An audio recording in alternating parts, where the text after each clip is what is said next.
bienvenue pour cette nouvelle émission de l'Instant Bible. Nous sommes très heureux de vous retrouver ici dans ce studio pour aborder avec vous et pour réfléchir ensemble sur ce que contient la Bible, ce merveilleux livre. Alors que nous regardions vers le futur lors de notre dernière émission avec les prophéties sur Jésus-Christ dans les psaumes, aujourd'hui nous allons nous tourner vers le passé pour découvrir comment les poètes, chanteurs et autres artistes qui ont laissé ces psaumes se sont eux-mêmes intéressés au passé de leur peuple et notamment aux grands événements qui ont forgé son histoire et quelles leçons ils en ont tirées. Alors, pour parler, échanger, discuter, nous avons avec nous deux spécialistes de la Bible qui sont les pasteurs Jétro Camille, bonjour. Bonjour Stéphane, bonjour tout le monde. Et Pascal Rodet. Bonjour Stéphane, bonjour à tous. Bonjour et bienvenue. Alors vous allez vous faire un plaisir de répondre à toutes les questions possibles et imaginables. Hein. C'est votre défi, hein, émission après émission. Je réponds aux imaginables, c'est pas possible. Chacun son domaine. Et alors, donc, pour commencer, est-ce que les notions de passé, de présent, de futur ont une importance dans la Bible, et si oui, laquelle, pasteur Jétro Camille? Oui, il y a plusieurs temps dans la Bible qui sont très importants. Donc il y a bien sûr le passé, il y a également le présent, le futur, tous sont importants. Et puis il y a également des temps particuliers qu'on appelle par exemple le temps opportun, le bon moment. Il y a le temps juste chronologique. Et puis il y a ce qu'on appelle le temps parfait, c'est-à-dire le top plus ultra du bon moment pour qu'une chose arrive. On appelle ça le pléroma en grec. Voilà, j'ai sorti mon mot grec, je suis tout content. J'ai pu frimer un petit peu. Mais oui, le temps est quelque chose d'important parce que nous sommes inscrits dans une ligne temporelle et que si on n'y prête pas attention, on peut passer à côté de beaucoup de choses. Oui, donc le temps dans la Bible, c'est très important. Et alors donc, dans les psaumes, je me tourne vers vous, Pascal Rodet, dans les psaumes, y a-t-il des évocations de l'histoire du peuple d'Israël? Il y a beaucoup d'évocations dans les psaumes de l'histoire du peuple d'Israël, des histoires qui rappellent ce que Dieu a fait pour son peuple, ce que Dieu a voulu pour son peuple aussi d'ailleurs, et parfois aussi ce que Dieu n'aurait pas souhaité que son peuple arrive. On peut prendre quelques exemples d'ailleurs. Hein. J'ai ici, dans la lecture, par exemple, au psaume 78, est intéressant de voir que l'auteur renvoie au passé. Alors, dans le temps, c'est important. Et un renvoi au passé pour essayer d'éclairer le présent pour ceux qui l'écoutent et ceux qui le lisent. Si je prends chapitre 18 à partir du verset 1er, Asaph dit « Mon peuple, écoute mon enseignement, tends l'oreille à mes paroles. Je vais utiliser les comparaisons et tirer du passé un enseignement caché. Nous avons entendu parler des événements d'autrefois, nous les connaissons. Nos parents nous les ont racontés, nous ne les cacherons pas à nos enfants, nous raconterons aux générations qui viennent les actions glorieuses du Seigneur, sa puissance et les choses magnifiques qu'il a faites. » Et à partir de là, il va citer toutes choses que le peuple d'Israël a vécues, depuis Abraham, en passant par Moïse, etc., dans son psaume. Mais ce qui est intéressant ici, c'est que Asaph dit, voilà, je vais vous raconter le passé parce qu'il y a au travers du passé des choses à regarder, à comparer, à comprendre pour notre bien aujourd'hui. Alors c'est ça l'intérêt d'évoquer le passé?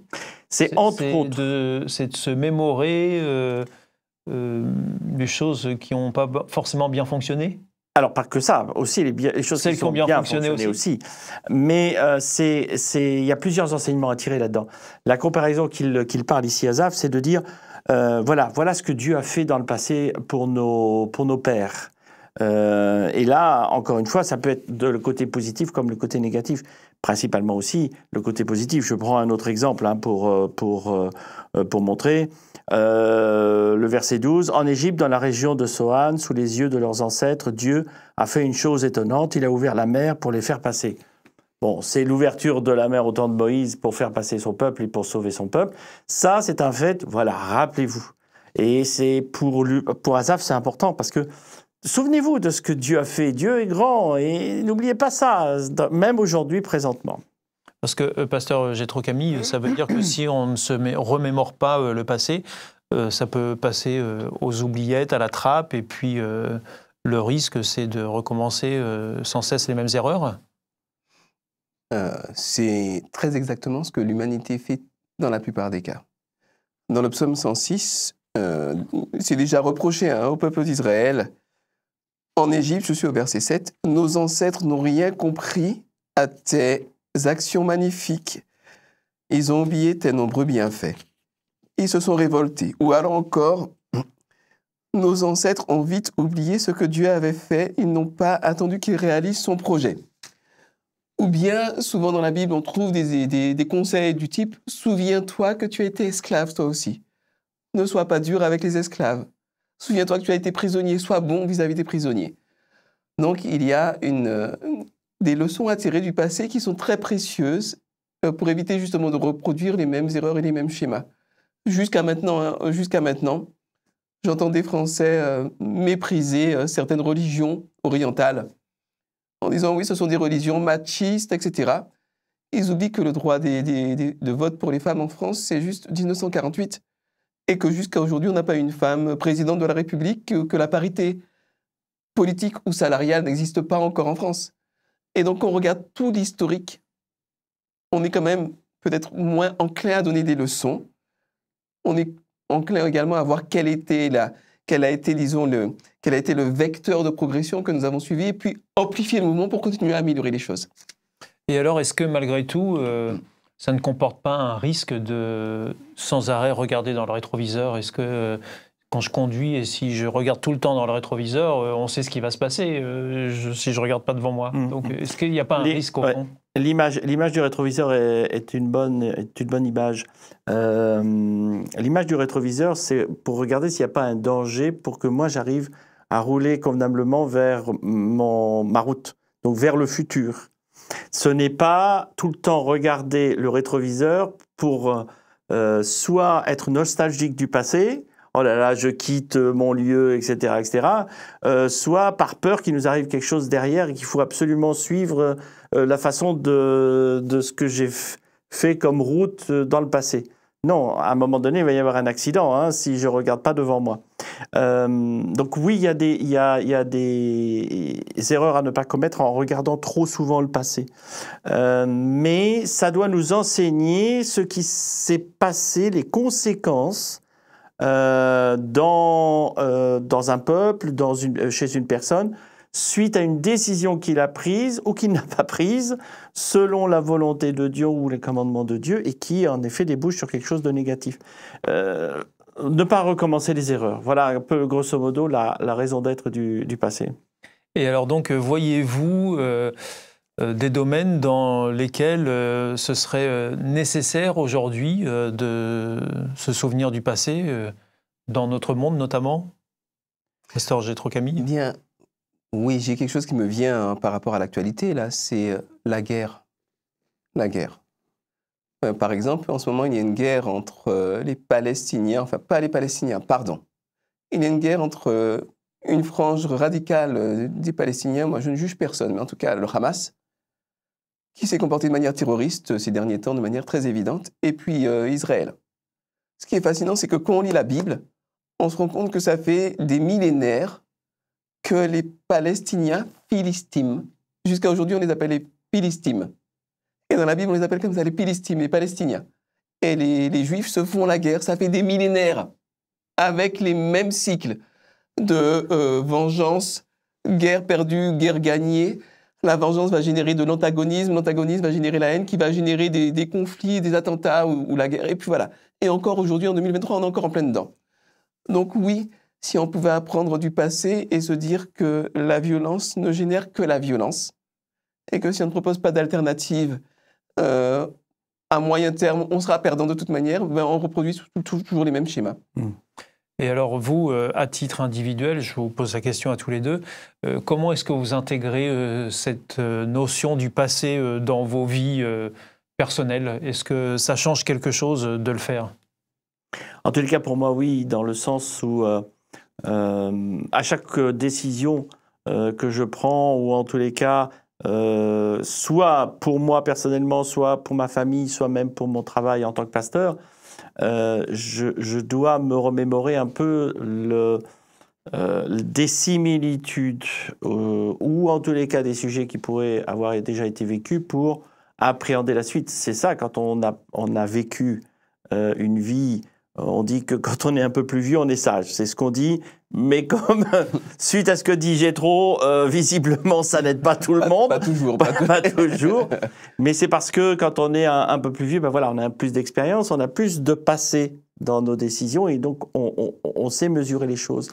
Et je pense que c'est aussi ça où moi, ça a une force importante, en sachant que je me méfie de ne pas coller exactement à ce que j'ai déjà vécu dans le passé, la même chose. Chaque situation est finalement un peu nouvelle. À un moment donné, il faut bien se le dire, chaque situation est différente. Et donc, on ne peut pas absolument tout coller. Mais ça peut nous aider à prendre les choix d'aujourd'hui. Mais oui, Jésus a été un innovateur. C'est-à-dire que Jésus, pour pouvoir innover, il a regardé ce qui se faisait. Par exemple, il dit, en exemple concret, il dit, il vous a été dit, tu ne tueras point. Ça, c'est les lois du passé. Elles sont bien, il ne les rejette pas. Mais il dit, mais je vous donne un commandement nouveau. Celui qui insulte son frère ou qui le méprise, donc quelque part, qui va le tuer symboliquement par les mots, ben, il fait la même chose. Et donc Jésus a été un innovateur. Et ça me fascine assez de voir qu'il était non seulement un innovateur, mais un innovateur plutôt iconoclaste. Et que, curieusement, en son nom, 2000 ans plus tard, il y a des gens qui restent les yeux dans le rétroviseur et qui disent, oui, Jésus s'est déplacé à tel endroit, donc il faut qu'on aille à tel endroit pour être béni. Il a mangé tel aliment, donc il faut qu'on mange le même aliment. Non, il faut savoir regarder le passé pour pouvoir mieux comprendre le présent et donc inventer un futur qui soit un futur désirable, un futur chouette, quoi, un futur qui fait envie. Et alors, vous avez des exemples concrets ou au moins un exemple concret à nous donner en ce qui concerne votre vie personnelle et votre passé? Alors, si on exempte le mariage, parce que ça va me valoir des ennuis avec ma femme, je peux parler par exemple, bien sûr, de cas professionnels. Moi, je suis pasteur de métier. Et donc, dans 99% des cas, les choses se passent très bien avec tout le monde. Et puis, il y a 1% ou 0,5% des gens avec qui c'est compliqué. Et puis, il y a 0,01 des gens avec qui c'est impossible. Il y a des gens qui sont, disons, mentalement malades ou mentalement... oui, c'est ça, un petit peu... irrécupérable, quoi. Enfin, voilà.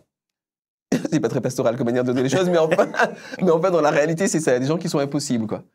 Et quand vous avez, je sais pas, sur un dossier particulier, vous avez 5 collègues qui sont passés dans la même église avant vous, qui ont les mêmes difficultés exactement, dans les mêmes modalités avec la même personne, si vous n'êtes pas informé, vous risquez de reproduire exactement les mêmes erreurs et de perdre 2-3 ans à essayer d'être médiateur, de médier, d'intercéder, de discuter, de négocier dans le vide le plus strict. Et donc, c'est quand même intéressant parfois d'avoir le recul. Et ça m'a servi parfois, non pas pour créer des a priori, j'essaie de garder l'esprit ouvert, mais en sachant qu'il y a des problématiques de fond qui traînent depuis 20 ans, quoi. Alors, pasteur Pascal Rodet, pour terminer, un dernier conseil pour la route? Dernier conseil pour la route. Alors, si c'est la route, voilà, roulez sobrement et faites attention. Vous arrêtez toutes les 2 heures et regardez régulièrement quand même les voitures qui viennent de derrière. Non, blague à part. Je pense que c'est important dans la vie de faire un peu le bilan de ce qu'on a déjà vécu pour ne pas reproduire les mêmes erreurs. Voilà, ça, je pense que c'est en tous les cas un enseignement général que j'ai dans la Bible. La Bible est là pour me montrer non pas des gens qui sont parfaits, il n'y en a pas dans la Bible, mais des gens qui ont eu des soucis, qui ont fait des bêtises, qui ont été mauvais aussi, mais qui ont changé au travers de leur relation avec leur Dieu. Et ça, c'est important aussi de se dire comment ça s'est passé, pourquoi, qu'est-ce qui s'est passé, qu'est-ce qu'ils ont fait pour. Et ça, je pense que entre mon étude de la parole de Dieu et ma vie, au fur et à mesure, à moi de faire le bilan en disant, oui, voilà, Pascal, là, ce que tu as fait là, c'est pas... t'as manqué de jugeote, là. Et, tu te souviens, alors pour reprendre un peu ce que disait Jétro, Pascal, t'as vu comment t'as parlé avec la personne, là non, mais franchement, et après, tu t'étonnes que c'est la personne qui est en train de te faire la tête et tu trouves ça pas normal? Bah, oui, mais si je lui ai mal parlé, c'est normal qu'elle me fasse la tête. Vous voyez, il y a quand même ici un moment donné où il y a un raisonnement qu'il faut se dire, quelle a été mon attitude pour que demain je puisse non seulement demander pardon ou en tous les cas régler la question et ne plus recommencer dans ce domaine-là.